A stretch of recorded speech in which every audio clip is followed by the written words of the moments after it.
Pahitnya espresso ini belum sebanding sama pahitnya cerita cinta gue. Gue bingung harus cerita dari mana. Tapi biar jelas, dengerin gue baik-baik. Nama gue Dimas.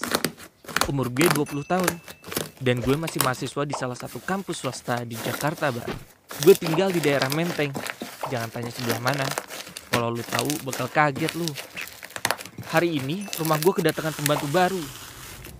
Karena pembantu gue yang lama resign karena faktor usia yang sudah tidak memungkinkan lagi. Rasanya sulit karena dia udah ngerawat gue dari kecil. Tapi ya udahlah ya, mungkin ini yang terbaik. Udah seminggu semenjak Mbak Yeyin diganti sama Mbak Sari, kayak ada yang beda, kayak ada yang kurang. Tapi pas gue perhatiin lama-lama, Mbak Sari ternyata manis juga ya. Mungkin umurnya beda 4 atau 5 tahun lah sama gue. Seperti biasanya, gue selalu bangun lebih pagi buat stretching tipis-tipis biar badan gue segar.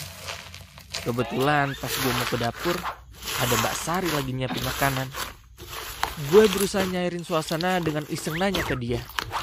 Mbak Sari, lagi masak Mbak?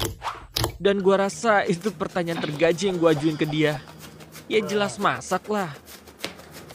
Semenjak hari itu, gue diem-diem mulai merhatiin Mbak Sari. Dari waktu dia nyapu, ngepel, bahkan setiap dia nyiapin makanan, di otak gue isinya dia melulu. Sampai di kampus sekalipun, kepikirannya dia mulu. Kenapa gitu?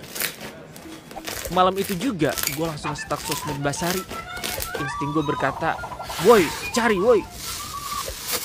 Ya, meskipun dia dari kampung, minimal punyalah ya akun IG. Gue cari dah tuh nama lengkapnya di IG dengan jari terakhir gue.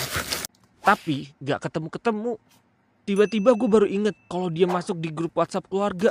Set. Gue save tuh nomor. Buat mastiin itu nomor WA dia, gue buka foto profilnya. Dan fotonya alay banget. Agak gregetan pas liatnya. Padahal dia tuh aslinya cantik. Ya cuma gak tahu gaya aja kali ya. Gue tanpa mikir panjang terus ngechat. Ternyata dia lagi on. Terus ada keterangan typing gitu. Asli gue deg-degan. Terus nongol tulisan, "Maaf, ini siapa ya?" Dan gue baru sadar kalau foto profil gue tuh pakai foto motor kesayangan gue. "Oh, ini Mas Dimas toh. Ada apa Mas?" kata dia. Nah, dari situ gue mulai PDKT-in doi. Terus lama-kelamaan kita saling curhat dan ngobrolin hal-hal seru. Jujur, gue ngerasa agak aneh. Tapi di lain sisi seneng juga sih. Abis Mbak Sari cantik. Semenjak itu, kalau mama papa belum balik kerja, gue sempet-sempetin tuh ngobrol sama dia. Tiba-tiba di tengah obrolan dia nanya ke gue, kenapa akhir-akhir ini gue sering ngajak ngobrol dia. Gue bingung harus jawab apaan. Suasana mendadak hening. Terus dia bilang gini ke gue, "Saya takut diomelin bapak sama ibu kalau kita terlalu deket." Waduh, gue bingung. Nekat di saat itu juga gue utarain perasaan gue ke Mbak Sari. Gue pegang tangan dia erat. Gue tatap kedua matanya. Lalu pelan-pelan gue yakinin Mbak Sari kalau gue jatuh cinta sama dia. Sontak dia kaget dan ngelepas tangan gue. Lalu dia pergi ke kamarnya dan ninggalin gue. Ya, kayaknya gue salah langkah deh. Mungkin juga ini hal yang tabu kali ya. Akhirnya gue memilih untuk pasrah. Sehari setelah kejadian itu, tepatnya hari Minggu, Mbak Sari nge-WA gue. Dan dia ngajak gue keluar karena mau ngomong sesuatu. Akhirnya kita pergi untuk pertama kalinya. Siang itu dia kelihatan beda banget. Cantik, gak kelihatan norak sama sekali.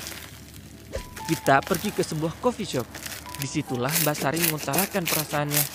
Dia bilang kalau sebenarnya dia mau sama gue. Tapi di lain sisi dia takut. Dia sadar dengan statusnya yang cuma sebatas ART. Panjang lebar obrolan ini menghasilkan kesepakatan. Kalau untuk sementara ini kita akan menjalin hubungan secara backstreet alias diam-diam. Yes! Tepat di hari itu gue resmi pacaran sama Mbak Sari. Iya. Pernah suatu ketika teman-teman gue pada ngerjain tugas kampus di rumah gue. Terus Mbak Sari datang bawain minuman buat kita. Asli, temen gue pada melotot semua. Gak ada yang ngedip. Dari atas sampai bawah diperhatiin semua. Pas Mbak Sari pergi, mereka pada nanyain ke gue, siapa tuh cewek barusan? Dan gue jelasin kalau tadi itu pembantu gue. Lalu reaksi mereka kaget gak percaya. Masa ada pembantu secantik itu? Emang temen ngehe. Semenjak itu mereka sering banget main ke rumah gue. Sampai-sampai mama curiga, kenapa jadi pada rajin belajar bareng gini? Beberapa kali temen gue bilang, bagi-bagi dong Din, bisa kali digoyang.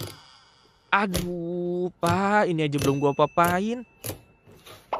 Suatu ketika rumah lagi sepi. Gue sama Mbak Sari lagi asik nonton di sofa. Gue rangkul dia. Dia juga megang tangan gue. Gue liat muka dia dari jarak deket. Asli cantik banget. Beruntung banget bisa punya pembantu sekaligus pacar kayak dia. Rasanya pengen gue kiss saat itu juga. Tapi tiba-tiba mama pulang dari kantor lebih cepet. Gak kayak biasanya. Dan di situ Mbak Sari refleks pura-pura bersihin meja. Dan gue pura-pura main HP. Mama ngeliatin kita berdua dengan penuh curiga. Karena awkward, gue cabut ke kamar. Dalam hati gue, duh, aman gak ya? Takut mama ngeliat gue berduaan tadi. Hal ini bikin gue kepikiran dulu. Terus malam itu juga mama manggil Mbak Sari buat ke kamarnya. Gak tahu deh mau ngomongin apa. Besoknya Mbak Sari pamitan sama gue. Dia resign dari kerjaan di sini. Loh, kenapa? Dia cuma jelasin kalau dia mau cari kerjaan yang lebih layak. Gue mulai curiga ini ada sangkut pautnya sama kejadian kemarin. Akhirnya kita berusaha mempertahankan hubungan ini secara diam-diam.